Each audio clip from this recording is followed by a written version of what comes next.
Billionaire went to his ex-wife's house with divorce papers and met his newborn baby for the first time. Before we begin, drop a comment telling us which city you're watching from. And once the story ends, don't forget to rate it from 0 to 10. Make sure to follow our channel for more stories like this. Now, sit back and enjoy every detail. Killian Thorne adjusted his platinum cufflinks for the third time as he stared at his reflection in the Florida ceiling windows of his Manhattan penthouse office. At 36, he commanded a technology empire worth billions, yet tonight, he felt oddly disconnected from his own success. The city sprawled beneath him like a circuit board, its lights pulsing with the same cold efficiency that had consumed his life. His assistant's voice crackled through the intercom. "Your wife called. She wanted to confirm if you'll be attending the foundation gala tonight." Killian's jaw tightened. Another charity event. Another evening of forced smiles and calculated conversations. "Tell her, I'll try to make it," he replied, already knowing he wouldn't. 20 minutes later, he was buried in quarterly projections when his phone buzzed with a text from Lyra. "I'll represent us both tonight." Again, the words stung more than they should have. Lyra Rains Thorne wasn't just his wife, who saw through his armor of success to the man beneath.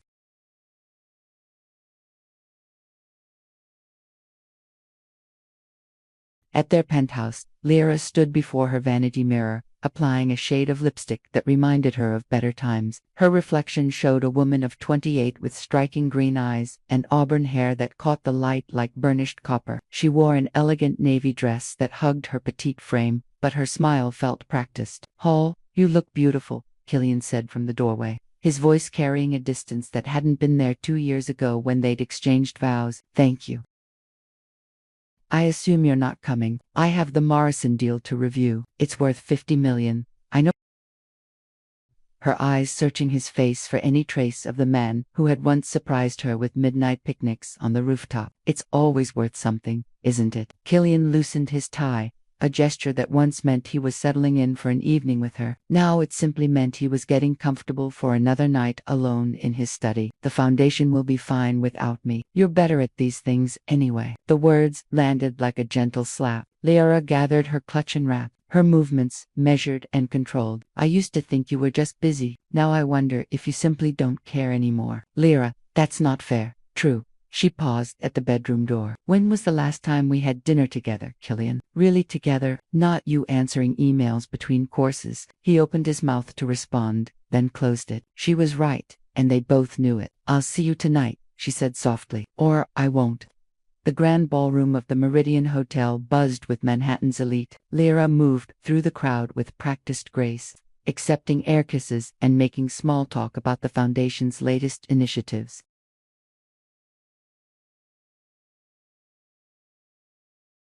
But tonight, she felt like an actress playing a role. "Mrs. Thorne."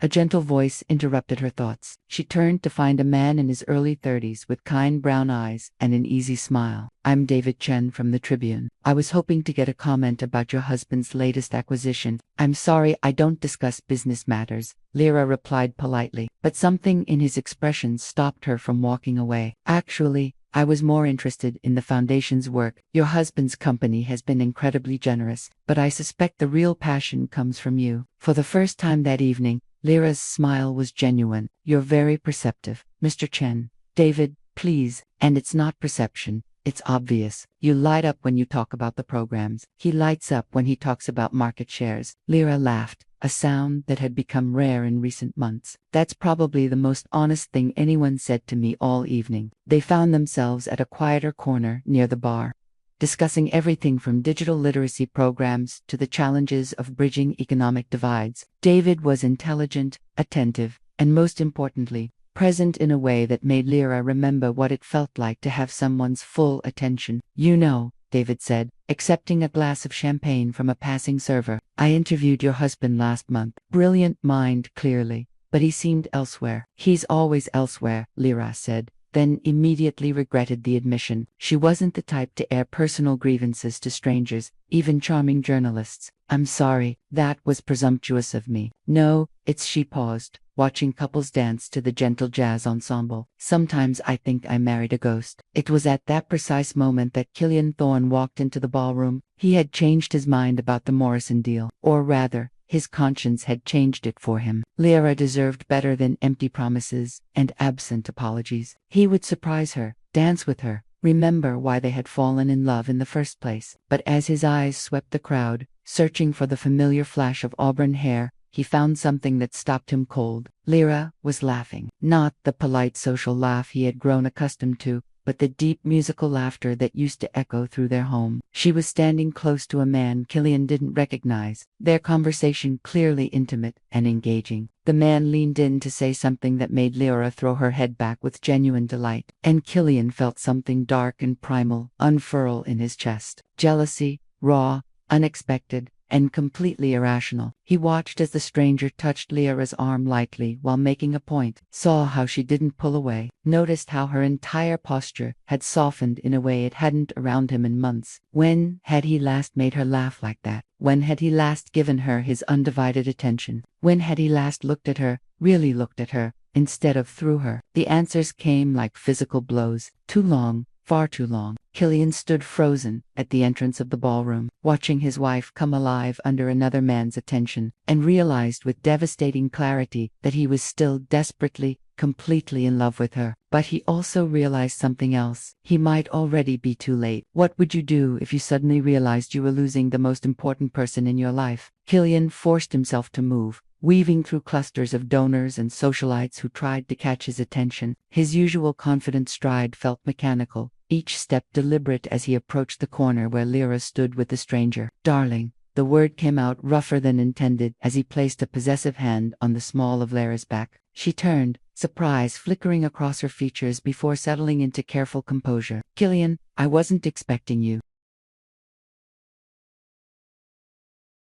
Cataloging everything from his expensive but not custom suit to the genuine warmth in his expression. I don't believe we've met. David Chen, New York Tribune. David extended his hand with easy confidence. Your wife was just telling me about the Foundation's digital literacy program. Fascinating work. Killian's handshake was firm, perhaps a fraction too long. Yes, Lyra is passionate about her projects. The subtle dismissal wasn't lost on any of them. Lyra's jaw tightened almost imperceptibly, but David stepped smoothly into the tension. Actually, I was just telling Mrs. Thorne that I'd love to do a feature story on the Foundation, really showcase the human impact of what you both are doing. We'll consider it, Killian replied before Lyra could respond. If you'll excuse us, I'd like to dance with my wife. David nodded graciously. Of course, Lyra, thank you for such an enlightening conversation. I hope we can continue it soon. As David melted back into the crowd, Killian guided Lyra toward the dance floor with a firm hand that baked no argument. The string quartet was playing something slow and romantic that felt like mockery. That was rude, Lyra said quietly as they began to move together,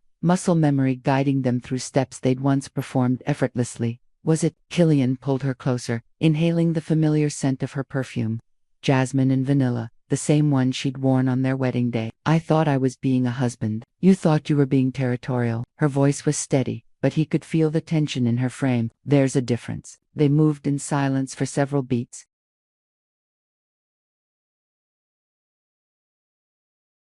Other couples swayed to the music, lost in their own worlds of contentment or pretense. He was flirting with you, Killian said finally. Lyra unks. Green eyes flashed. He was listening to me, something you haven't done in months. I listen. No, you hear. There's a difference. She echoed his earlier words with bitter precision. When was the last time you asked me about my day? Really asked, not just nodded while reading your phone. Killian's step faltered slightly. He couldn't remember. David Chen spent 20 minutes asking thoughtful questions about work that matters to me. You can't even remember the name of our literacy coordinator, Miranda Santos, Killian said quickly, then felt foolish for the defensive response. Maria Gonzalez, Miranda Santos, runs our mentorship program. Lyra's voice was soft now, sad rather than angry. See, you don't even know who works for your own foundation. The song ended, but neither of them moved to leave the dance floor. They stood there inches apart, but feeling like strangers as couples float around them. "I know I've been distant," Killian said, his voice rough. "The Morrison acquisition, the Shanghai expansion, there's always something. Killian, there's always a deal, a crisis, a reason why everything else comes second." Lyra stepped back, breaking their embrace, including me. "You don't come second." The words came out too quickly, too desperate. She searched his face with those remarkable green eyes that had once seen all his potential, all his dreams. "When was the last time we had breakfast together? When did you last ask about my book club? Or remember that Thursdays are my yoga days? Or notice that I got my hair cut last week?" Each question landed like a physical blow. He had noticed her hair, shorter, layered in a way that framed her face beautifully, but he hadn't said anything. He couldn't remember why. "I notice. You notice when I'm not at company events. You notice when dinner isn't ready. You notice when I'm not available to play the perfect CEO's wife." Her voice cracked slightly. "But you don't notice me." The truth of her words settled between them like a chasm. Around them, the gala continued in full swing, laughter clinking glasses, the gentle murmur of New York's elite conducting business, disguised as charity. "I saw you laughing with him," Killian admitted quietly. "I couldn't remember the last time I'd made you laugh like that." Something shifted in Lyra's expression, a flicker of the woman who had once looked at him like he hung the moon. "You used to make me laugh all the time. You used to leave little notes in my coffee mug. You used to dance with me in the kitchen while dinner was cooking. I still could. Could you?" She tilted her head, studying him with a lawyer's precision. "Or would you be checking your phone, thinking about quarterly projections, planning your next meeting while going through the motions?" Killian opened his mouth to deny it, then closed it. She was right. Even now, part of his mind was cataloging the influential people he should greet, the conversations that could lead to opportunities. "I miss you," he said instead, the admission feeling like stepping off a cliff. For a moment, Lyra's carefully constructed composure cracked, revealing the woman underneath, vulnerable, hopeful, still in love despite everything.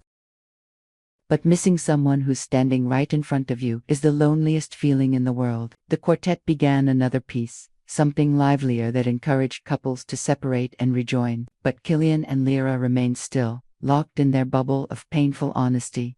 "Mrs. Thorne." A server appeared beside them with practiced discretion. "There's a phone call for you." They said it was urgent. Lyra frowned, accepting the phone. "Hello. Yes, this is she." Her face went pale. "When is she?" "I'll be right there." She handed the phone back with trembling fingers. "I have to go. My sister Emma, she's been in an accident. They're taking her to Presbyterian." "I'll drive you," Killian said immediately. "No, I'll take a taxi." "Lyra," he caught her hands, feeling how cold they'd become. "Let me drive you, please." For a moment, she looked like she might refuse. Then she nodded, and Killian felt something loosen in his chest. A small victory, but a victory nonetheless. As they hurried toward the exit, Killian's phone buzzed with what he knew would be work messages. For the first time in months, he didn't even glance at it. Tonight, his wife needed him. Everything else could wait. But as they waited for the valet to bring his car, Killian caught sight of David Chun near the hotel entrance.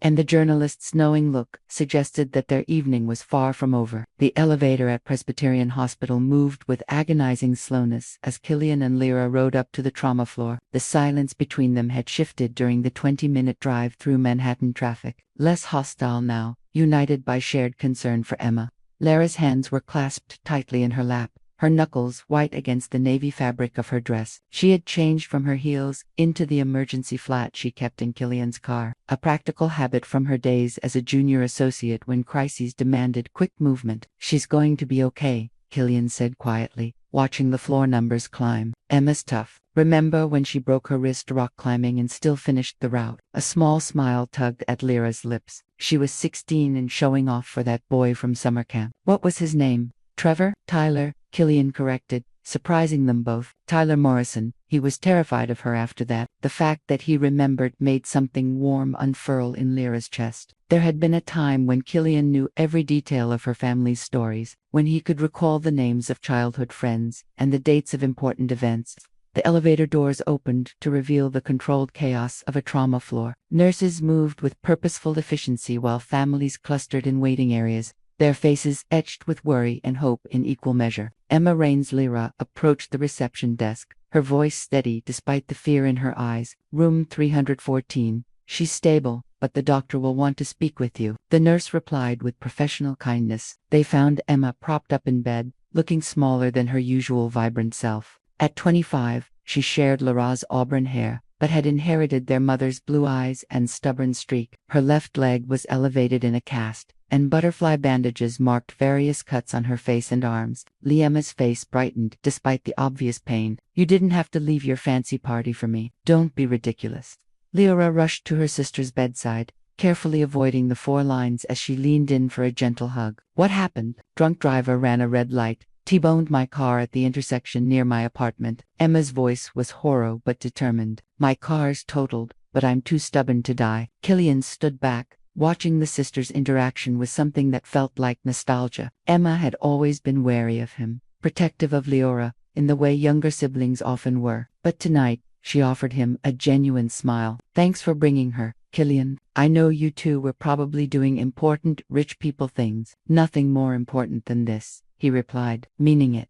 Dr. Patricia Winters appeared in the doorway, a woman in her 50s with graying hair and the confident bearing of someone who had seen everything emergency medicine could offer. "Ms. Rains, I'm Dr. Winters. Could I speak with you privately about your sister's condition?" In the hallway, Dr. Winters explained that while Emma's injuries weren't life-threatening, the recovery would be lengthy. Broken tibia, severe bruising, possible concussion. She would need surgery in the morning to set the bone properly, followed by weeks of physical therapy. "She lives alone, works as a freelance graphic designer," Lyra said, already calculating the challenges ahead. "She won't be able to manage stairs to her third-floor apartment. We have social workers who can help arrange temporary housing options," Dr. Winters offered. "No," Lyra said firmly. "She'll stay with us." Killian felt something shift inside his chest at that simple word, us. When had Lyra stopped thinking of their home as a shared space? "I'll have the guest room prepared," he said quietly.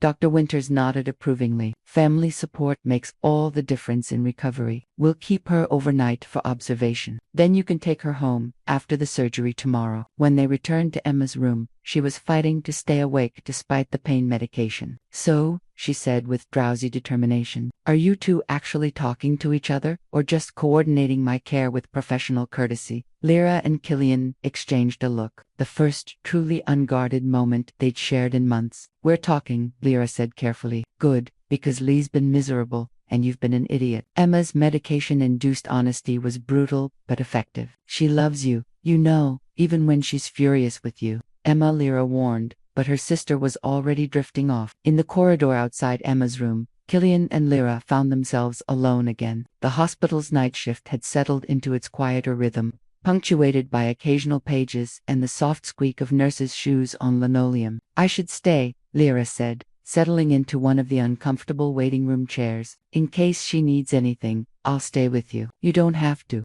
"I want to." Killian sat beside her, closer than they'd been in weeks. "Emma's right. You know, I have been an idiot." Lyra turned to study his profile in the harsh fluorescent lighting. He looked older somehow, the lines around his eyes more pronounced. "When had he started looking so tired?" "When did we stop talking?" she asked quietly. I think Killian ran a hand through his dark hair, messing the perfectly styled waves. "I think it was gradual, like watching a sunset. You don't notice the exact moment the day ends. I tried to tell you about feeling lonely, about missing us." Her voice was soft without accusation. "But you were always rushing somewhere else. I thought I was building something for us. The company, the success, the security." He turned to face her fully. "But what's the point of building an empire if you lose the person you want to share it with?" The honesty in his voice made her breath catch. This was the Killian she had fallen in love with, vulnerable beneath his confidence, capable of admitting his mistakes.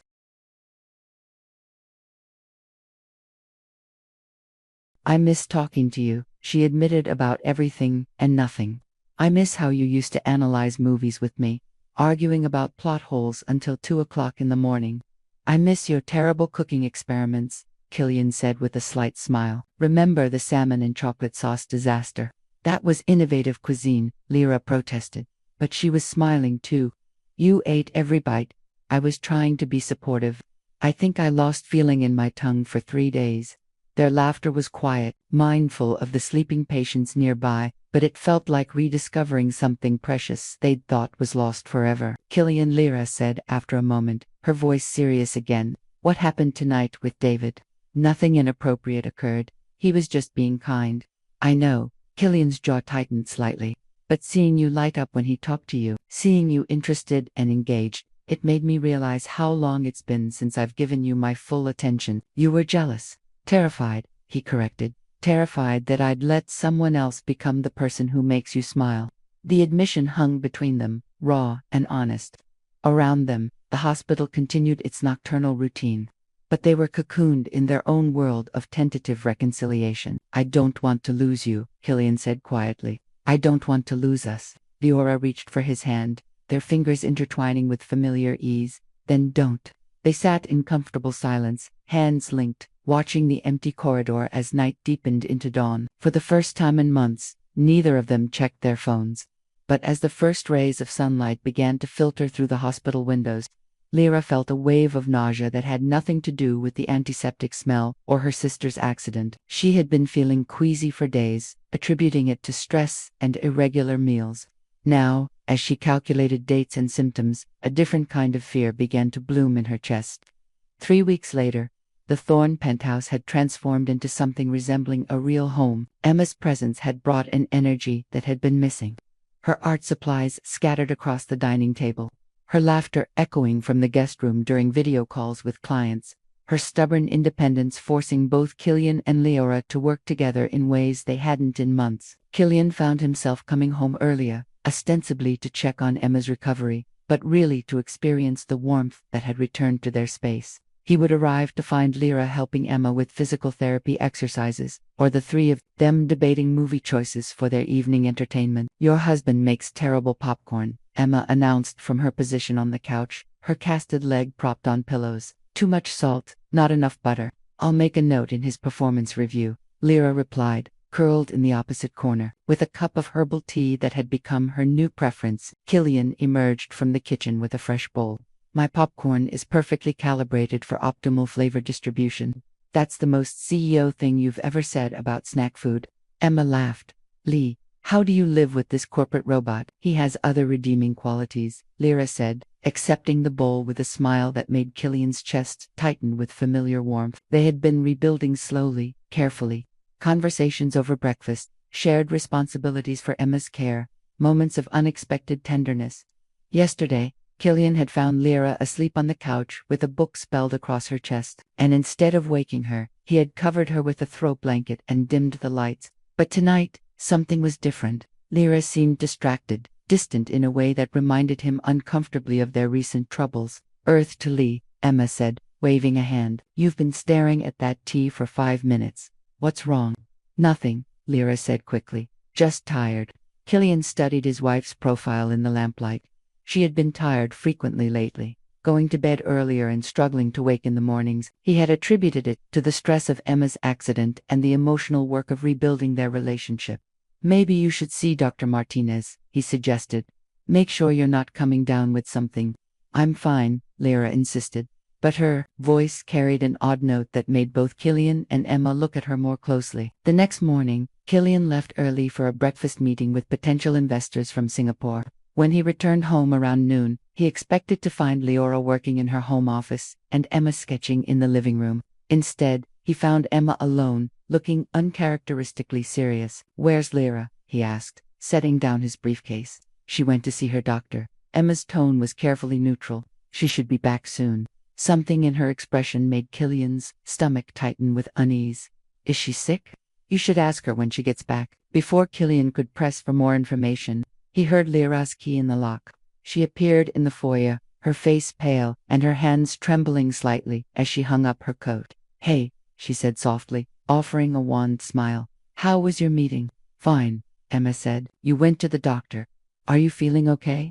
Lyra's eyes darted to her sister, who was watching the exchange with obvious concern. Could we talk privately? Emma immediately began the process of maneuvering herself off the couch. I'll go work in my room. Give you to some space. You don't have to, Lyra started. Yes, I do. Emma's voice was firm but kind. Whatever this is, you need to handle it together. Once Emma had disappeared down the hallway, Killian and Lyra stood, facing each other in their elegantly appointed living room. The afternoon light streaming through the floor-to-ceiling windows should have been romantic, but tension crackled between them like an approaching storm. Lee, you're scaring me, Killian said quietly. What did the doctor say? She took a deep breath, her hands twisting together in front of her. I'm pregnant. The words hit him like a physical blow. For a moment, the world seemed to tilt, and he had to grip the back of the nearest chair for support. Pregnant, he repeated as if saying it would help him process the information.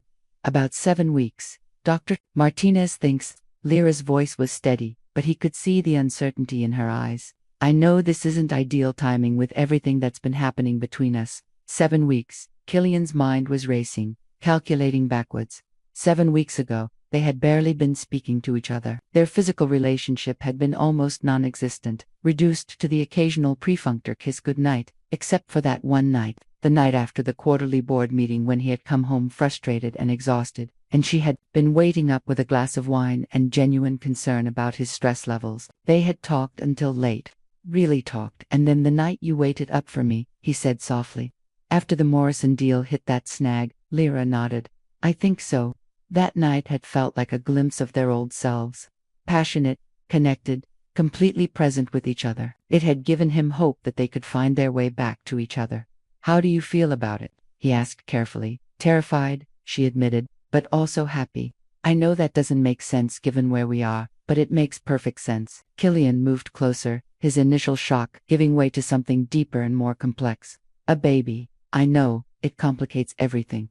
The foundation work, your company expansion, she gestured vaguely between them. Lyra, he reached for her hands, stilling their nervous movement. This doesn't complicate anything. This is incredible. The relief that flooded her face made him realize how afraid she had been of his reaction. Had he become so distant that his own wife feared telling him about their child? You're happy about it? She asked softly. Killian paused, trying to find words for the tangle of emotions in his chest. I'm terrified, too, but yes, I'm happy. We're going to have a baby. Lyra's smile was radiant, transforming her entire face. For the first time in weeks, she looked truly, completely happy. We're going to have a baby, she repeated as if testing the words. Killian pulled her into his arms, holding her carefully against his chest. He could feel her heartbeat, steady and strong, and marveled at the knowledge that another heartbeat was beginning inside her. We're going to have to tell Emma, Lyra murmured against his shoulder. She's going to be insufferable about being the cool aunt. She's going to insist on designing the nursery. She's going to critique our parenting choices before the baby is even born. They were both laughing now, the joy of the moment overwhelming the lingering uncertainties. This felt right in a way that nothing had for months. But as they held each other in their sun-filled living room, neither of them could shake the feeling that their newfound happiness was fragile, precious, and potentially temporary. Outside, dark clouds were gathering on the horizon. And somewhere across the city, David Chen was finishing an article about technology entrepreneurs and their philanthropic wives. 2 weeks after Lyra's pregnancy announcement, their world had settled into a cautious optimism. Emma's physical therapy sessions had become family affairs with Killian, surprising everyone by researching exercises and nutrition plans with the same intensity he applied to business acquisitions. You realize you can't optimize a pregnancy like a quarterly report, Emma said from her position on the yoga mat, watching Killian arrange prenatal vitamins by absorption rates. Actually, there's significant data on folic acid timing, and Killian began. Oh God, he's going to spreadsheet the baby. Lyra laughed from the kitchen, where she was attempting to follow a recipe for ginger cookies that promised to ease morning sickness. The domestic normally felt precious and fragile, like something they were all afraid to trust completely. But Killian found himself looking forward to coming home in ways he hadn't since the early days of their marriage. His phone buzzed with a text from his assistant. Tribune reporter called about interview follow-up. Should I schedule? Killian frowned. He hadn't given any recent interviews to the Tribune. He was about to respond when Lyra appeared beside him with a plate of slightly burnt cookies. Emergency meeting? She asked, noting his expression. Just work confusion, nothing important. He set the phone aside, focusing on her instead. How are you feeling? Better, actually. The ginger is helping. She settled beside him on the couch, unconsciously placing a hand over her still flat stomach. Dr. Martinez says, everything looks perfect so far. Speaking of perfect, Emma called out, have you two thought about names? Because I have opinions, terrifying opinions, I'm sure. Killian replied.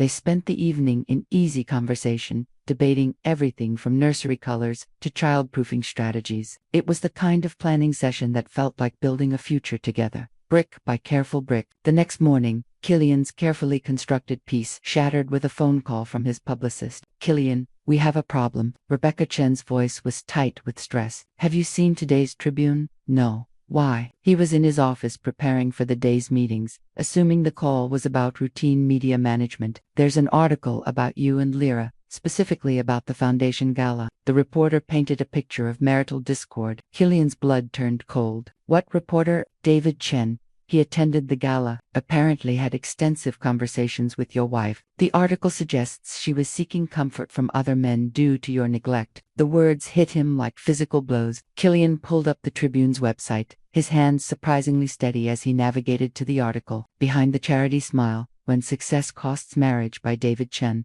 The headline alone made his jaw clench, but the content was worse. Chen had crafted a masterpiece of subtle innuendo, describing Lyra as poised but melancholy, discussing her obvious loneliness and the distant dynamic between the Thorns. He had woven their dance floor conversation into a narrative of a neglected wife, finding solace in a stranger's attention. Most damaging was a quote that made Killian's chest tighten with recognition.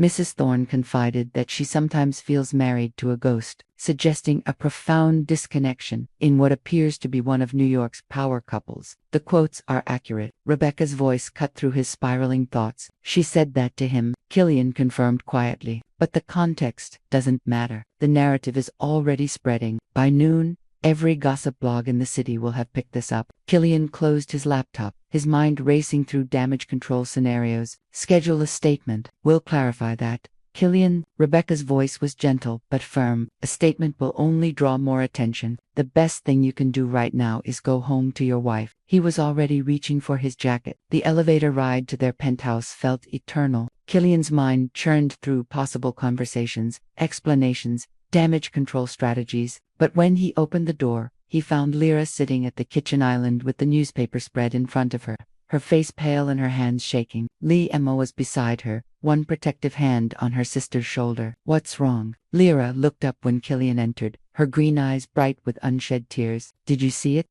"I saw it." He moved toward her carefully, as if approaching a wounded animal. "Lyra, I'm so sorry. I never thought he would write the truth." Her voice was quiet, but it carried the sharp edge of betrayal because he didn't he? "He wrote exactly what I told him." Out of context, Killian said desperately, "I wasn't having an affair." Leora stood, the newspaper crinkling as she moved. "But I was desperately lonely. I was married to a man who acted like a ghost. He didn't lie about anything." Emma looked between them with growing alarm. "What's going on?" "What article?" Leora handed her sister the paper, watching as Emma's expression shifted from confusion to fury. "This is garbage," Emma declared. "Sensationalist trash designed to sell papers." "Is it?" Lyra turned back to Killian. "Or is it an accurate portrayal of our marriage 3 weeks ago?" The question hung between them like a challenge. Killian could deny it, could focus on the invasion of privacy, the professional damage, the unfairness of having their personal struggles dissected in print. Instead, he told the truth. "It's accurate," he said quietly. 3 weeks ago, that was exactly what our marriage looked like." "Killian," Emma started, but Lyra held up a hand. "At least you're honest about it." Lyra's voice was steady now, controlled. "The question is, what happens now when your business partners read this, when my foundation board sees it, when everyone in our social circle knows that the perfect Thorn marriage is a facade?" "I don't care what they think," Killian said fiercely. "I care about you, about us, about our baby." The words seemed to hit Leora like a slap. She placed both hands protectively over her stomach, her face crumpling. "Our baby," she whispered. "God, Killian, our child is going to grow up with this in the internet archives. Someday, they'll be able to read about how their mother was lonely enough to confide in a stranger." "No." Killian moved toward her, but she stepped back. "Lyra, no. This doesn't define us. This was 3 weeks ago. We're different now, are we?" She looked at him with devastating clarity. "Or are we just playing house until the next crisis hits? Until work becomes more important again? Until you remember that building an empire matters more than being present for your family? That's not fair, isn't it?" Lyra's composure finally cracked, tears spilling down her cheeks. "I'm pregnant, Killian. I'm carrying our child. And the first thing the world is going to know about this baby is that their parents Marriage was so broken that strangers could see it from across a ballroom. Emma struggled to her feet, moving toward her sister with obvious concern. Lee, sit down. This dress isn't good for the baby. The baby. Leora laughed bitterly. How do I explain to our child someday that their father suspected me of infidelity before they were even born? Because that's what's going to happen, isn't it, Killian? What are you talking about? The timeline, the article, everyone's going to do the math. Her voice broke completely. They're going to wonder if this baby is even yours. The accusation hit Killian like a physical blow, partly because he could see the horrible logic of it. The article painted a picture of a lonely wife seeking comfort elsewhere. The pregnancy announcement coming so soon after the gala would inevitably raise questions. I would never think that, he said desperately. I know this baby is mine. Do you? Lyra searched his face with laser-like intensity. Because when the whispers start, when people begin suggesting that maybe David Chen was more than just a sympathetic ear, will you still be so certain? Killian opened his mouth to deny it, to reassure her, to promise that his trust was absolute, but the moment of hesitation, barely a heartbeat but visible in his eyes, told Lyra everything she needed to know. It stretched between them like a chasm, filled with everything they weren't saying, and everything they now couldn't own. Lyra, Killian finally whispered, reaching toward her. She stepped back again, this time bumping into the kitchen counter. Don't. I didn't mean. You didn't mean to doubt me. Her voice was deadly quiet. You didn't mean to look at me like I'm a stranger who might be carrying another man's child. Emma hobbled closer, her crutches clicking against the marble floor. This is insane. Lee, you don't have to defend yourself against something this ridiculous. Don't I? Lyra's laugh was hollow. Look at his face, Emma. Look at him trying to convince himself that his first instinct was wrong. Killian's jaw worked silently. He wanted to deny it, to reach for her, to promise that his love was stronger than any doubt. But the cruel logic of the situation had already taken root in his mind like poison. The timeline was problematic. 7 weeks pregnant, conception occurring during the worst period of their marriage. And David Chen, charming, attentive David Chen, had somehow managed to get more genuine emotion from Lyra in 20 minutes than Killian had in months. The baby is yours, Lyra said with devastating clarity, watching his internal struggle play across his features. But the fact that you're standing there doing mental calculations tells me everything I need to know about what you really think of me. That's not. Killian started, but she cut him off. Fair, true. She echoed the words from their dance weeks ago, but now they carried a bitter weight. When our child asks about their parents someday, should I tell them that their father loved their mother so little that he suspected her of adultery? I love you, Killian said desperately. I've never stopped loving you. Love isn't enough if it doesn't come with trust. Lyra moved toward the bedroom, her movements sharp and purposeful. I can't do this anymore. What are you doing? Emma called after her, alarmed. Packing.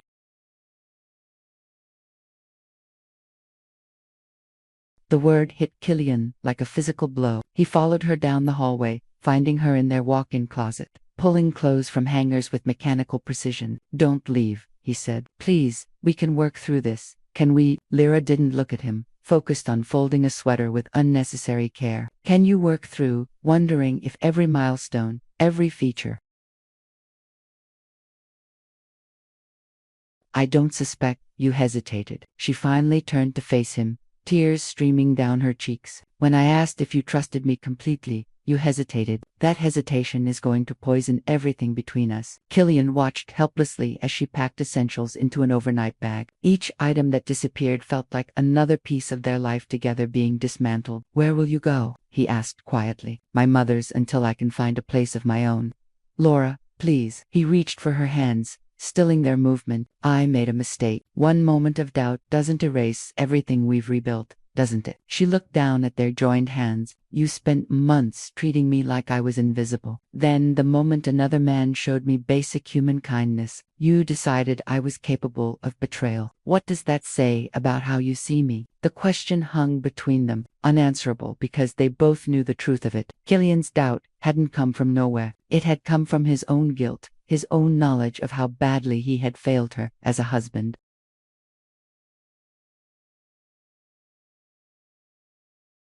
I see someone who deserved better than what I gave her, and now you see someone who might have betrayed you because of it. No, Killian's voice was fierce. I see someone I failed so completely that I don't know how to trust that she could still choose me. The admissions stopped Laura's packing. She looked at him with something that might have been understanding, if understanding could coexist with heartbreak. That's the problem, isn't it? She said softly. You can't believe that anyone could love you without conditions. So you're looking for proof that I don't. The psychological insight was so accurate, it left Killian speechless. I'm tired of having to prove my love to you, Lyra continued, zipping the bag closed. I'm tired of feeling like I'm failing some test I didn't know I was taking, and I'm exhausted from loving someone who's always waiting for me to leave. I'm not waiting for you to leave, Killian protested. But even as he said it, he recognized the pattern she was describing. Then why did you look relieved when you thought I might have betrayed you? Lyra's voice was gentle now, almost clinical. Because it would prove you were right to keep your distance, right not to trust completely, right to protect yourself. The truth of her words hit him like cold water. Had he been sabotaging their relationship from a place of fear? Had his doubt been less about her faithfulness and more about his own deep-seated belief that happiness was temporary, that love was conditional? Don't psychoanalyze me, he said weakly. I'm just tired. Lyra picked up her bag, moving toward the door. I'm tired of being married to someone who's always preparing for me to hurt him. Emma was waiting in the living room, her own bag packed despite her mobility limitations. I'm coming with you, she announced when Lyra appeared. You don't have to. You're going through this pregnant and alone because your husband is an emotional coward. Someone needs to take care of you. The criticism stung partly because it was accurate. Killian had let his own fears and insecurities destroy the one thing that mattered most to him. Emma's right, he said quietly. You shouldn't be alone right now. Leora paused at the door, looking back at him with an expression he couldn't read. I've been alone for months, Killian. This is just making it official. The elevator doors closed on his wife and sister Winla, leaving Killian alone in the penthouse that suddenly felt cavernous and cold. He stood in the foyer for a long time, surrounded by the remnants of their brief happiness. Emma's art supplies on the dining table, prenatal vitamins on the kitchen counter, a pregnancy bookmarked with plans for the nursery. His phone buzzed with messages, reporters wanting comments, business associates offering support or subtle inquiries about the Tribune article, his mother demanding to know if the rumors about marital problems were true. He ignored them all, instead opening his laptop to compose an email to his assistant. He would need the best family law attorney in the city, not for a divorce, but to understand his rights as a father, if Lyra decided their separation was permanent. As he typed, one thought echoed in his mind with devastating clarity. He had gotten exactly what his subconscious had been preparing for. He had successfully driven away the one person who loved him unconditionally, proving to himself that he was indeed unworthy of that love. The cruelest irony was that in doing so, he had also driven away his child, a child who would now grow up knowing their father as the man who doubted their mother's faithfulness, rather than the man who loved their family enough to fight for it. Outside, storm clouds that had been gathering all week finally opened, rain lashing against the windows of the empty penthouse where Killian sat alone with the consequences of his fear. The law office of Hamilton and Associates occupied the 32nd floor of a glass tower in Midtown, its sterile elegance reflecting the cold efficiency of Manhattan's legal elite. Killian sat across from Margaret Hamilton, one of the city's most formidable family attorneys, as she reviewed the divorce papers spread across her mahogany desk. Everything appears to be in order, Margaret said, her voice professionally neutral. The grounds for irreconcilable differences are clearly stated. Property division, spousal support arrangements, it's all very straightforward. 7 months since Lyra had walked out of their penthouse. 7 months since he'd seen her face or heard her voice.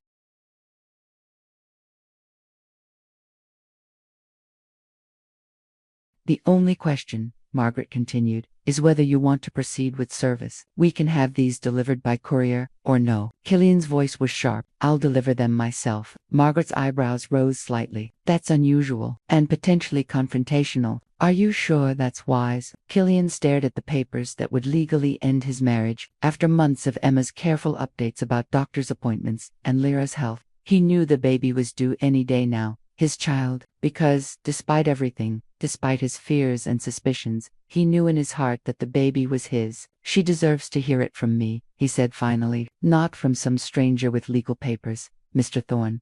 Margaret leaned forward, her expression concerned. I have to ask, are you certain this is what you want? Divorce papers delivered during or immediately after childbirth could be seen as cruel. Killian's laugh was bitter. I've been cruel for months. At least this way, it's honest cruelty. The truth was more complex than he could explain to his attorney. Part of him hoped that seeing Leora again would somehow resolve the questions that had been eating at him for months. Part of him wanted to look at their child and know finally and definitively whether his suspicions had any merit. And part of him, the part he barely admitted to himself, hoped that she would fight for their marriage, that she would refuse to sign, would demand that they try again. Margaret handed him the manila envelope containing their future apart. The papers need to be signed and notarized. If she agrees to the terms, the divorce can be finalized within 60 days. And if she doesn't agree, then you'll need to decide what you really want. The manila envelope beside him like a loaded weapon. Emma's last text had been 3 days ago. Any day now. She's ready. Ready to be a mother. Ready to bring their child into the world.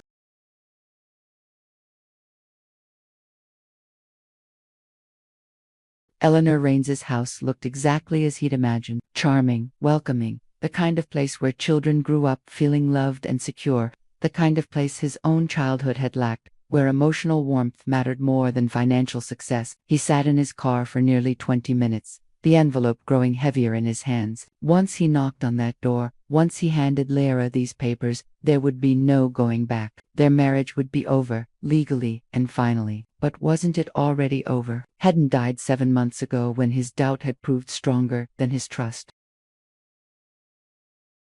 Emma was helping someone out of the passenger seat, someone moving slowly, carefully, with the unmistakable gait of a woman in early labor. Leora Killian was out of his car before conscious thought kicked in. The envelope forgotten on the dashboard. She looked radiant despite the obvious discomfort. Her auburn hair pulled back, her face glowing with the anticipation and fear that came with approaching motherhood. Lyra, her name came out as barely more than a whisper. She turned at the sound of his voice, her green eyes going wide with shock. Killian, what are you doing here? He looked back toward his car, toward the papers that had seemed so important moments ago. I came to see you, to talk now. Emma's voice was sharp with protective anger. She's in labor. Killian, we were just coming back from the hospital. They sent us home to wait until the contractions get stronger. Labor. The word hit him like a physical blow. The baby's coming. Babies tend to do that, Lyra said with a tired smile that didn't quite reach her eyes. It's how they get born. For a moment, they stood in Lilinar's driveway. 7 months of separation and hurt between them while their child prepared to make its entrance into the world. I should go, Killian said, suddenly feeling like an intruder. I shouldn't be here. Not now. Why are you here? Lyra asked, her hand moving unconsciously to her belly as another contraction began. After 7 months of silence, why today? He could lie. He could say he'd come to reconcile, to beg for forgiveness, to be present for the birth of their child. All of those things contained fragments of truth, but the manila envelope in his car told a different story. I have papers for you, he said quietly. Legal papers. Understanding dawned in Lyra's eyes, followed by something that looked like profound sadness. Divorce papers? Yes, you came to divorce me while I'm in labor. Her voice was steady, but he could see the hurt beneath the calm exterior. The timing. I didn't know you were in labor. He ran a hand through his hair, suddenly seeing how this looked. I wanted it to be final. Clean. Lyra nodded slowly. Emma moved closer to her sister, her expression murderous. Lee, you don't have to deal with this right now. We can go inside. No. Lyra Unk's voice was firm. If Killian wants to end our marriage, he should at least have the courage to do it to my face. The accusation stung because it was accurate. For 7 months, he had been ending their marriage by degrees, through silence, through absence, through the slow erosion of trust and connection. The papers were just making it official. I'll get them from the car, he said quietly. Don't. The sharpness in Lyra's voice stopped him. Don't you dare get those papers while I'm standing here in labor with your child. Then, when? The question came out harder than he'd intended. When is the right time to admit that we've both given up? I haven't given up, Lyra said fiercely. I left because I couldn't watch you destroy us with your suspicions and your fear. But I never gave up. The autumn afternoon was crisp and beautiful. Rather than the finality of divorce papers, I saw you laughing with that reporter, Killian said, the words coming out like a confession. The way you used to laugh with me, and I realized I hadn't made you happy in months. So you decided I must be having an affair. I decided I wasn't enough for you anymore. Lyra's expression softened slightly. Oh, Killian, you were never not enough. You were just not there. Another contraction hit, stronger this time, and Lyra gripped Emma's arm for support. When it passed, she looked at Killian with devastating clarity. Our baby is going to be born today, she said quietly. And you're standing in my mother's driveway with divorce papers, instead of being excited to become a father. I am excited, Killian said desperately. I've been excited and terrified and completely lost for months. Then prove it. Lyra's voice carried the strength that had first attracted him to her. Leave the papers in your car and come with us to the hospital. Be there when your child is born, and after what happens after. After we figure out what kind of parents we want to be. Whether we do that as a family or separately is up to you. The choice was stark and simple. He could retreat to the safety of legal documents and clean endings, or he could step into the messy uncertainty of birth and love and the possibility of redemption. Killian looked toward his car where the divorce papers waited like a safety net. Then he looked at Leora, beautiful and strong and about to give birth to their child. I want to come with you, he said simply. Then come. As they helped Lyra into Emma's car, Killian made a conscious decision to leave the papers behind. Whatever happened next, whatever they decided about their marriage, it could wait until after they welcomed their child into the world. For now, for the first time in 7 months, he was choosing to be present for what mattered most. Elilana Rains's kitchen smelled like cinnamon and fresh bread. The kind of domestic warmth that Killian's childhood home had never possessed. He sat at the worn oak table, nervously turning a coffee mug between his hands, while Lyra's mother studied him with the laser-focused attention of a woman whose daughter had been heartbroken. So Eleanor said, her silver hair pulled back in a practical bun, her blue eyes so like Lyra's missing nothing. You want my blessing to hurt my daughter again? Mom, Lyra protested from her chair beside him, but Eleanor held up a hand. I'm 63 years old, Lyra. I've seen enough men make enough promises to know the difference between pretty words and genuine change. She turned back to Killian. What makes you think you're ready to be a husband and father now? It was a fair question, one Killian had been asking himself during the drive to Connecticut. I don't know if I'm ready, he said honestly, but I know I'm tired of being afraid, tired of protecting myself from being hurt by hurting the people I love first. Fear isn't an excuse for cruelty, Eleanor said quietly. No. It's not. Killian met her gaze steadily. I was cruel to Leora. I doubted her loyalty because I couldn't believe I deserved it. I pushed her away because I was convinced she would leave eventually anyway. Emma hobbled into the kitchen, having apparently been listening from the doorway. At least you admit it, Emma, Lyra warned, but her sister was undeterred. What? He's been emotionally absent for months while you've been carrying his child. I think a little honesty is the least we can expect. I didn't abandon her, Killian said, then stopped. Actually, I did. Not physically, but emotionally. I've been emotionally absent for years. The admission surprised everyone, including himself, but sitting in this warm kitchen, surrounded by the family that had cared for Lyra, while he wallowed in self-pity, Killian finally saw his behavior clearly. I built walls around myself, he continued, his voice gaining strength. I told myself it was about success, about providing for our future. But really, I was protecting myself from the vulnerability that comes with loving someone completely. And now, Elilana's tone had softened slightly. Now, I'd rather be vulnerable with Lyra than safe without her. He turned to look at his wife, taking in the way. Late afternoon sunlight caught the gold threads in her hair. I want to be present for our child's life, not just financially or nominally, but really present. I want to know their favorite foods and their bedtime stories, and the way they laugh when they're truly happy. Lyra's eyes filled with tears. Killian, I want to love you the way you deserve to be loved, he said, reaching for her hands. Completely, trustingly, without reservation or escape plans. Eleanor studied the interaction with the shrewd attention of a woman who had watched her daughter's heart break in slow motion. Finally, she stood and moved to the stove where something delicious was simmering. You can stay for dinner, she announced, but you sleep in the guest room until you prove you've actually changed. Mom, Lyra's cheeks flushed pink. You're 8½ months pregnant with his child. And he just showed up with divorce papers instead of being the husband you need, Eleanor said matter-of-factly. A little courtship won't hurt either of you. Killian found himself smiling for the first time in months. Thank you, Mrs. Rains. Call me Eleanor, And don't thank me yet. I haven't decided if I like you. Dinner was a revelation. Killian couldn't remember the last time he'd sat around a table with people who actually talked to each other, who shared stories and laughed at inside jokes, and argued about politics with genuine affection. Emma regaled them with tales of her physical therapy adventures, while Eleanor shared updates on neighborhood gossip with the practiced skill of a woman who had lived in the same community for 30 years. The Hendersons' youngest got into Harvard, Eleanor said, passing a bowl of green beans. Full scholarship. That's wonderful, Lyra said, but Killian could see the slight tension around her eyes. She had always been sensitive about achievements and expectations, probably wondering how her current situation measured against the success stories Eleanor was sharing. Of course,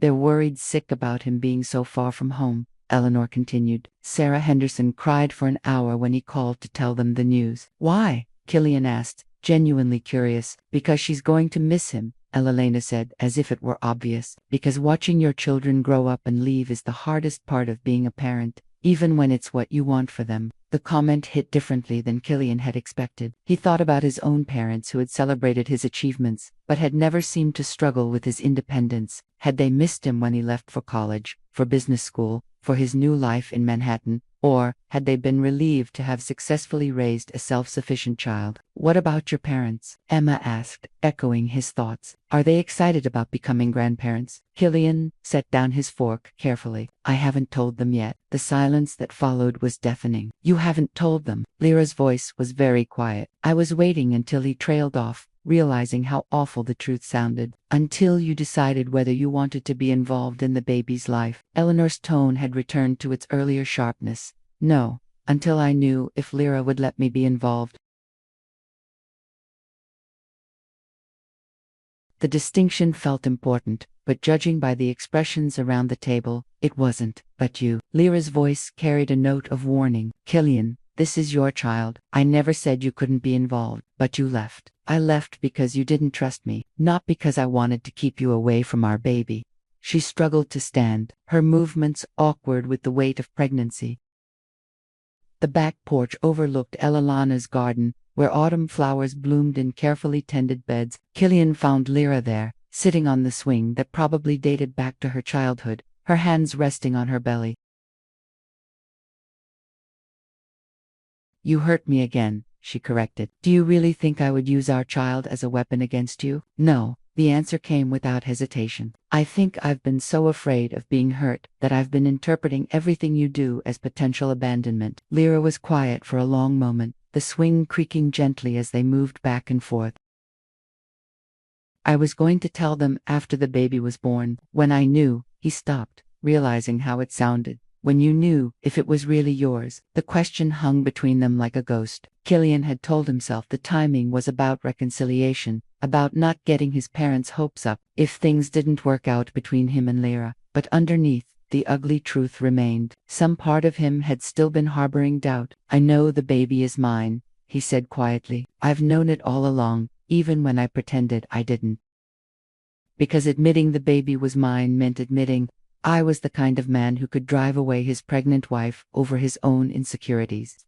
Killian's voice broke slightly. It meant facing the fact that I'm just like my father, so emotionally unavailable that love feels like a foreign concept. Lyra turned to study his profile in the fading light. You're not your father, aren't I? Cold, distant, more comfortable with business relationships than personal ones, unable to trust that people could love me without an agenda. Your father never sat on my mother's porch swing, admitting his mistakes, Lyra said softly. He never fought for anyone or anything that didn't come with a contract. But I almost lost you the same way he lost every meaningful relationship in his life, almost. Leora reached for his hand. But you didn't. You're here now. As if responding to their conversation, the baby gave a particularly strong kick that made Lyra gasp and grab her side. Are you okay? Killian's hand instinctively moved to her belly, and he felt his child move beneath his palm for the first time. The sensation was indescribable. Proof of life, of love, of a future that was both terrifying and wonderful.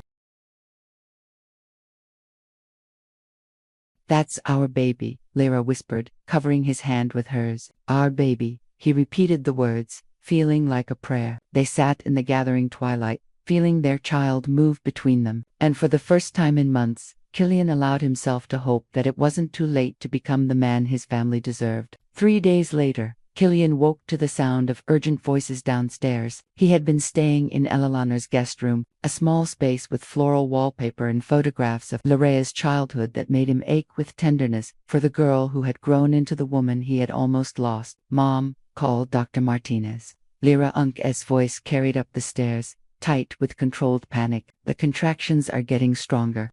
Killian was out of bed and down the stairs before he fully registered what he had heard. He found Lyra in the kitchen, gripping the edge of the counter as Emma rubbed her back with practiced comfort. "How far apart?" Eleanor asked, already reaching for her phone. "About 7 minutes," Lyra managed between breaths. "They started around 3 this morning, but they're getting more intense." "Huss, time," Eleanor declared with the authority of someone who had been through this before. "I'll get the car," Killian said, already moving toward his keys. "No." Lyra's voice stopped him cold. "I want Emma to drive me." The rejection hit him like a physical blow. After 3 days of careful rebuilding, of shared meals, and tentative conversations, she still didn't trust him with the most important moment of their lives. "Lee," Emma said gently, "let Killian drive. You need someone who can focus completely on you, and I can't do that with my leg still healing." "I can focus," Lyra began, then doubled over as another contraction hit.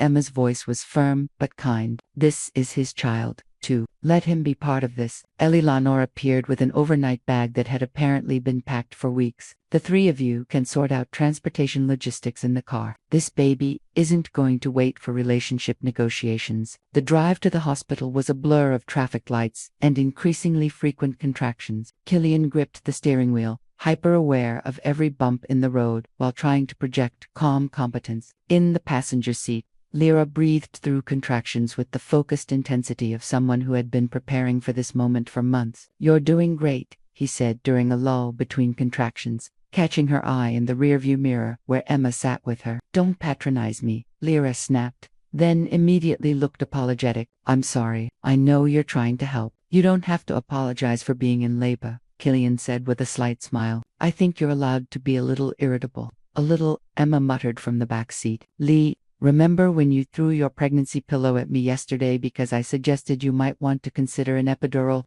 Despite the pain, Lyra laughed. That was assault with a decorative weapon.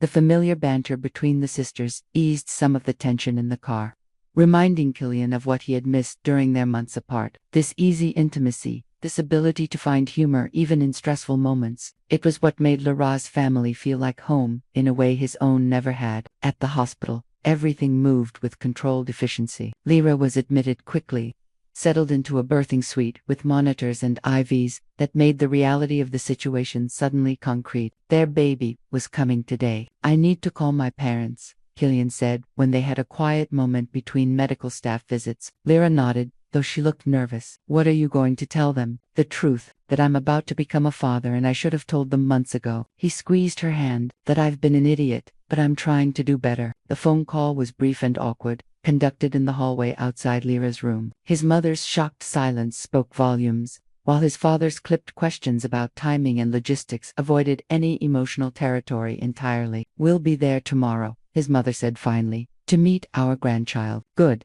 Killian said, meaning it. "I want them to know they're grandparents." When he returned to the room, Lyra was in the middle of a particularly intense contraction. Her face was flushed with exertion, her hand gripping the bedrail until her knuckles were white. "Can I?" Killian gestured toward her other hand. She nodded, and he took her hand in both of his, providing an anchor through the wave of pain. When the contraction subsided, she didn't pull away. "How did the call go?" she asked. "About as well as expected. They're coming tomorrow to meet the baby." "Are you ready for that?" Killian considered the question seriously. "I'm ready to do things differently than they did, to be present, even when it's complicated." Dr. Martinez arrived to check Lyra's progress, her professional demeanor slightly softened by obvious affection for her patient. 6 centimeters, she announced. "Things are progressing nicely. How are you handling the pain?" "I'm managing," Lyra said through gritted teeth. "There's no medal for suffering," Dr. Martinez said kindly. "If you want an epidural, now would be a good time." Lyra looked uncertain, and Killian found himself remembering conversations from months ago about her birth plan, her desire to experience labor naturally, if possible. "What do you want to do?" he asked quietly, not trying to influence her decision,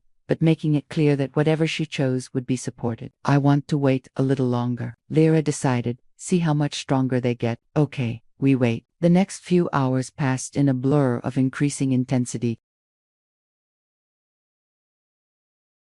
Ice chips, back rubs, someone to breathe with through contractions that grew progressively more demanding. Emma proved invaluable, anticipating needs and providing the kind of comfort that came from years of sisterly devotion. I can't do this, Lyra gasped after a particularly brutal contraction. It's too much. Yes, you can, Killian said firmly, meeting her eyes. You're the strongest person I know. You've been carrying our baby and dealing with my stupidity for months. If anyone can do this, it's you.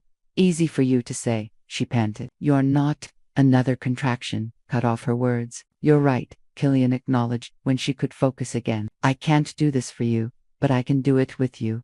Dr. Martinez returned, her expression growing more serious after the examination. We're at transition 9 centimeters. Things are going to get intense very quickly now. She was right. The next hour was the hardest thing Killian had ever witnessed. Lyra fought through contractions that seemed impossible to endure, her entire being focused on the monumental task of bringing their child into the world. I need to push, she announced suddenly. Not yet, Dr. Martinez said, checking again.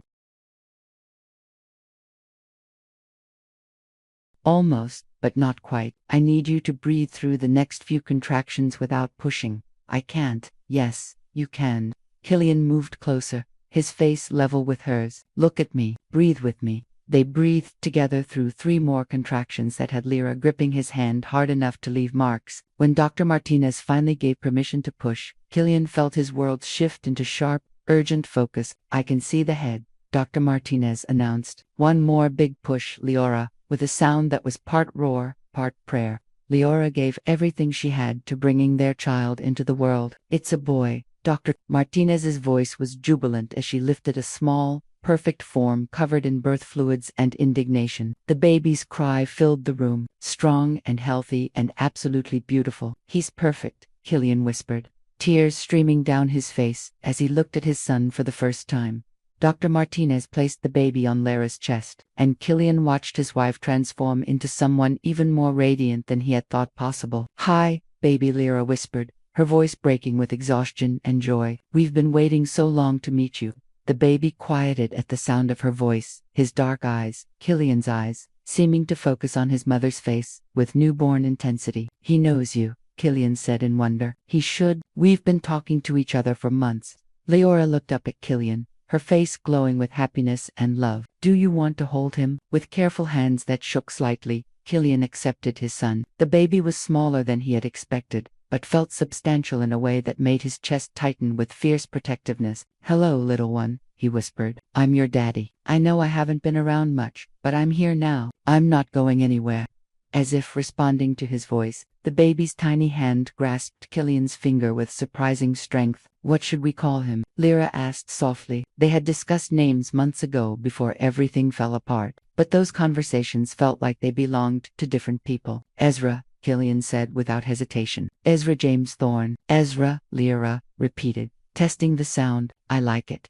Strong but gentle like his mother. As Killian held his son and looked into Lyra Unk's exhausted, radiant face, he felt something settle into place inside his chest. This was his family. This was what mattered. Everything else, work, fear, pride, even his own insecurities, was secondary to this moment. This perfect tiny person who carried the best of both his parents. For the first time in his adult life, Killian Thorne knew exactly where he belonged. 2 days after Ezra's birth, Killian stood in the doorway of Lyra's hospital room, watching his wife nurse their son in the early morning light. The scene was so peaceful, so fundamentally right that he almost didn't want to disturb it. How long have you been standing there? Lyra asked without looking up, a smile in her voice. Long enough to memorize every detail, Killian admitted, moving closer. I never want to forget how you look right now. Exhausted and wearing a hospital gown, like the most beautiful woman in the world holding our perfect son.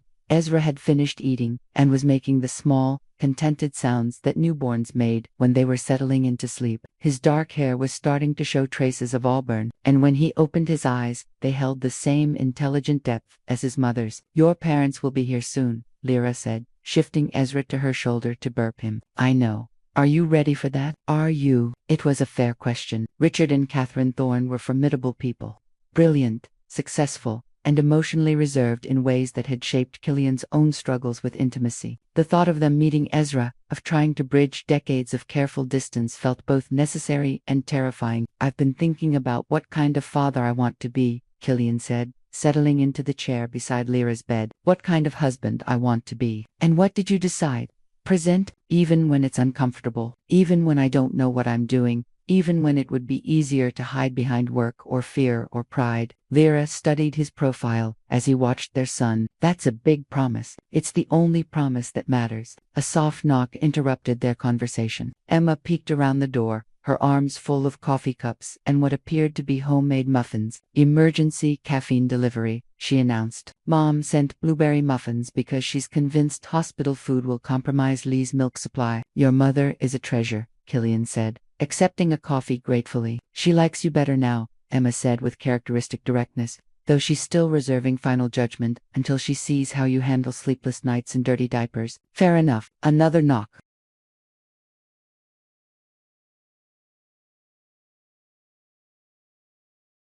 Genuine affection for her patients. Ready to take this little guy home? She asked. Home, Lyra repeated, and Killian caught the note of uncertainty in her voice. They hadn't discussed living arrangements beyond the immediate future. Lyra's things were still at her mother's house while the penthouse in Manhattan sat empty, except for the memories of their failed first attempt at marriage. We should talk about that, Killian said quietly after Dr. Martinez left. About what? Where home is for all of us. Lyra was quiet for a moment, absently stroking Ezra's back. I can't go back to the way things were, Killian. The penthouse, the dinner parties, the life where work comes first and family gets whatever's left over. I don't want that either. Killian reached for her free hand. What if we started over, found a place that belongs to who we are now, not who we were before? You'd give up the penthouse. I'd give up everything except you and Ezra. The simple certainty in his voice made Lyra Unk's eyes fill with tears. What about your company? The expansion plans. The company will survive. I've got good people in place, and I've learned that delegation isn't a sign of weakness. Killian smiled ruefully. It took almost losing my family to realize that success doesn't mean anything if you have no one to share it with. Before Lyra could respond,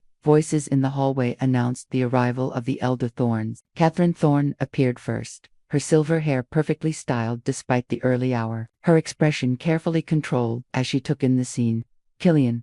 Her voice carried the familiar note of formal affection that had characterized their relationship for decades. Mother, Dad. Killian stood, suddenly aware of how different he must seem to them. Rumpled from days at the hospital, his usual polished facade replaced by something more genuine.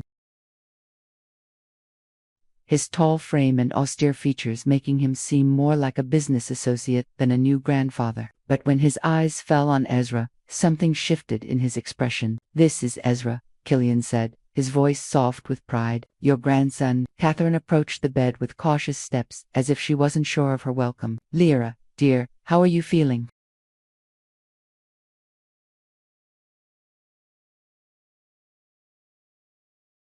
Lyra nodded, carefully transferring Ezra to his grandmother's arms. Catherine held him with surprising competence, her usually composed features softening as she studied his face. He has your chin, Killian, she said quietly, and Lyra Unk's eyes. He's perfect, Richard added, though he maintained his distance as if unsure how to navigate this new terrain of grandfatherhood. Would you like to hold him? Lyra offered. Richard looked surprised by the invitation, but he accepted Ezra with the careful attention he had once reserved for important business documents. For a moment, the austere businessman disappeared, replaced by a man discovering wonder in a tiny person who shared his blood. I was wrong, Richard said suddenly, his voice rough with unexpected emotion. About what?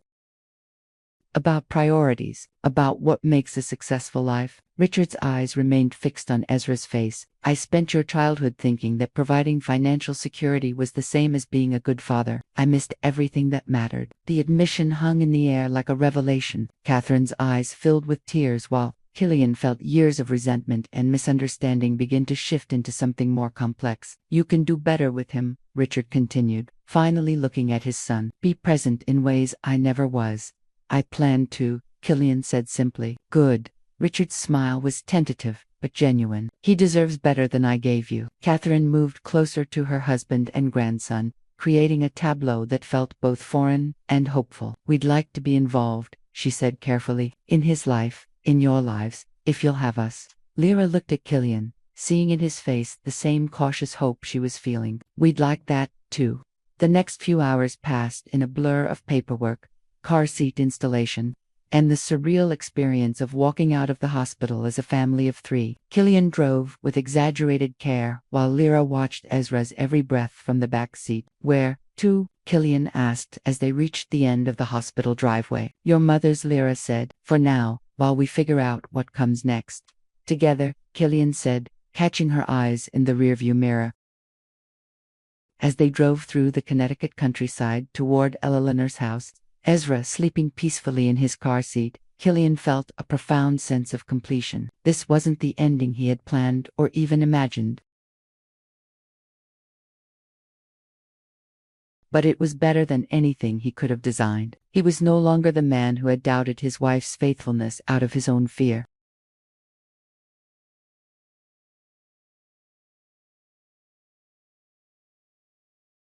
A man who had learned that love required courage more than certainty, presence more than perfection. The divorce papers he had prepared still sat abandoned at Eleanor's house, forgotten in the joy of meeting his son. Those papers, symbols of his fear and doubt, would remain unsigned, eventually becoming nothing more than a reminder of the future he had almost chosen out of fear. But this future, messy, uncertain, requiring him to be better than he had ever been, was the one he would fight for every day for the rest of his life. As Eleanor's house came into view, Killian made a silent promise to his sleeping son and the woman he loved more than his own safety. He would never again choose fear over family, protection over presence, or anything over the precious, fragile, beautiful love that had given him a second chance at becoming the man he was meant to be. 5 years later, the kitchen of the colonial house in Westchester buzzed with the controlled chaos of a Saturday morning. Sunlight streamed through windows that overlooked a garden where autumn flowers bloomed in carefully tended beds, a garden that Killian had learned to maintain under Eleanor's patient instruction. Daddy, look! 5-year-old Ezra burst through the back door, his dark hair told from playing outside, his green eyes bright with excitement. In his small hands, he clutched a butterfly that had apparently been willing to cooperate with his gentle curiosity. That's beautiful, buddy, Killian said, setting down his coffee to examine the butterfly properly. What kind do you think it is? A monarch. Grandma Eleanor showed me the book. Ezra opened his hands carefully, watching as the butterfly spread its wings and flew toward the window. Lyra appeared in the doorway, her hair shorter than it had been 5 years ago, her face carrying the settled contentment of a woman who had found her place in the world. She wore jeans and a sweater that had seen better days, but to Killian, she had never looked more beautiful. Emma's here, she announced, and she's brought someone. The mysterious boyfriend, Killian asked with a grin.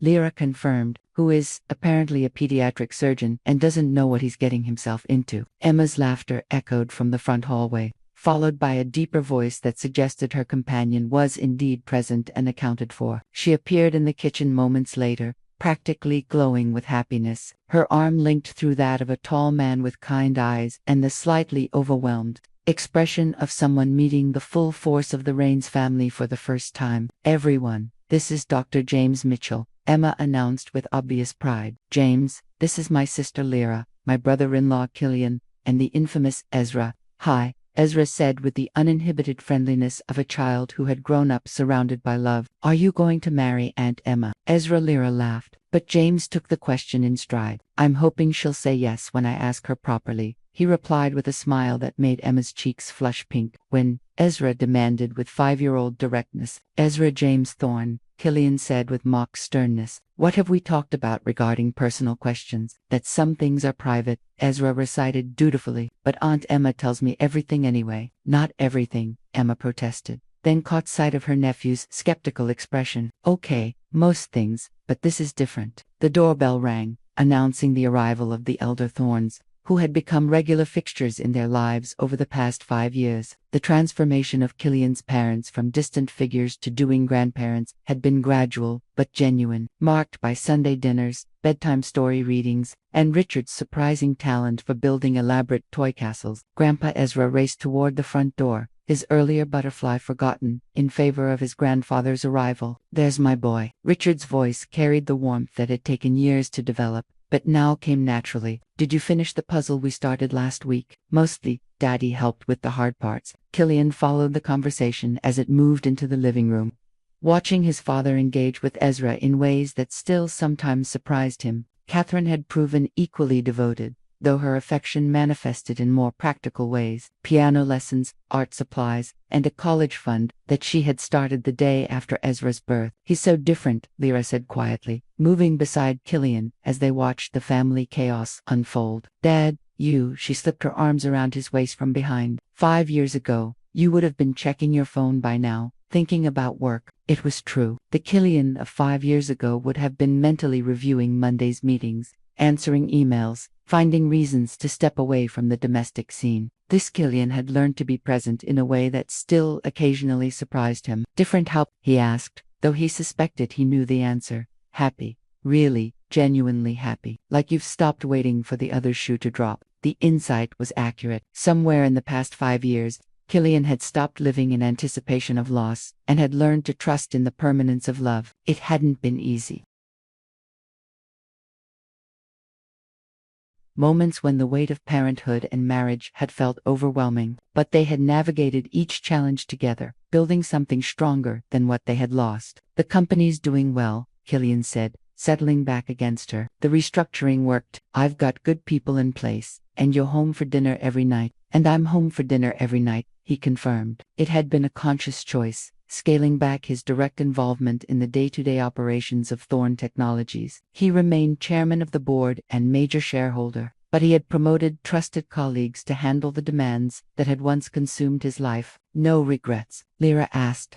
"Only one." "What's that?" "That it took me so long to figure out what mattered." Eleanor's arrival completed the gathering, her arms full of the ingredients for what would undoubtedly be an elaborate family dinner. At 75, she moved with the energy of someone who had found purpose in spoiling her grandson and managing the complex logistics of their extended family. "James," she said warmly, embracing Emma's boyfriend with the kind of immediate acceptance that had once taken Killian years to earn. "Welcome to the madness."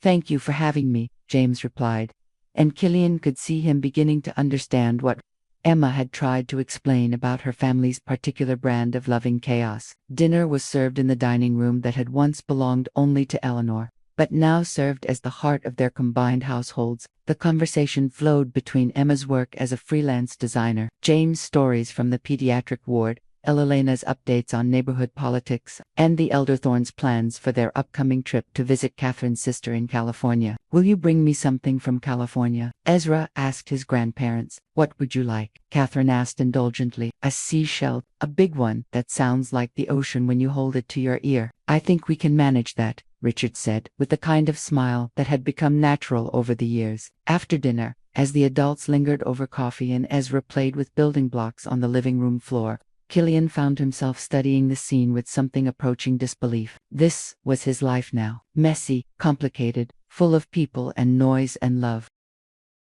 Lyra asked, following his gaze. "Just this, all of it." He gestured at the gathering. 5 years ago, I almost threw it all away because I was too afraid to trust that it was real." "But you didn't throw it away." "We didn't throw it away," he corrected.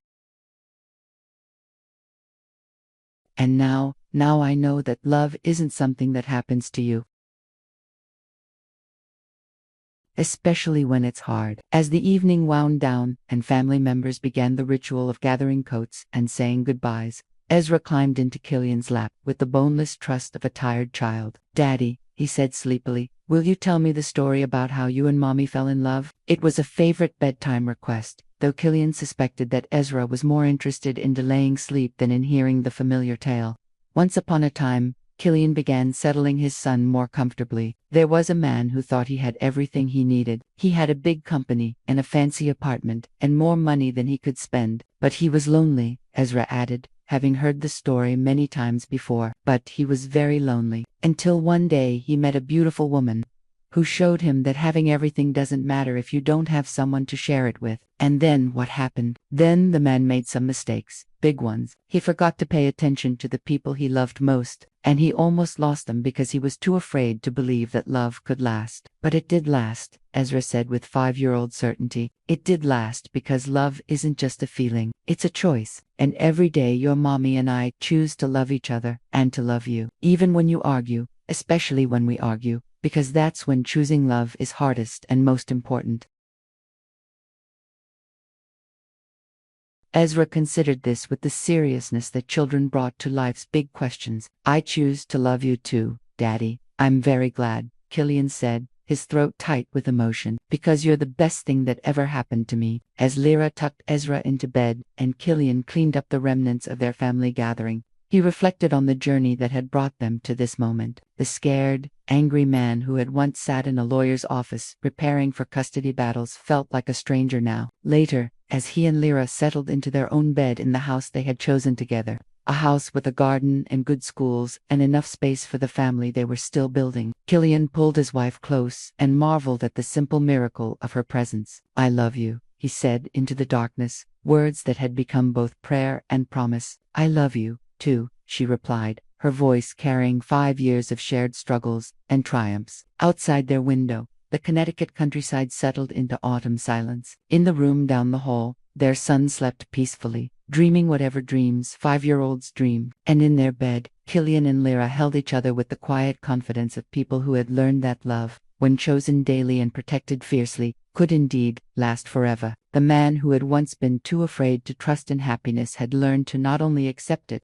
but to nurture it, to choose it, and to build a life worthy of the love he had been given. In a world where relationships often crumble under pressure, do you believe it's possible for people to truly change and rebuild trust after betraying the ones they love most? Your participation means a lot to the channel. Please share your thoughts in the comments. Thank you for watching. If you enjoyed the story, please subscribe to our channel and leave a comment below letting us know what you thought. Your feedback and support mean a lot to us. Stay tuned for more exciting stories.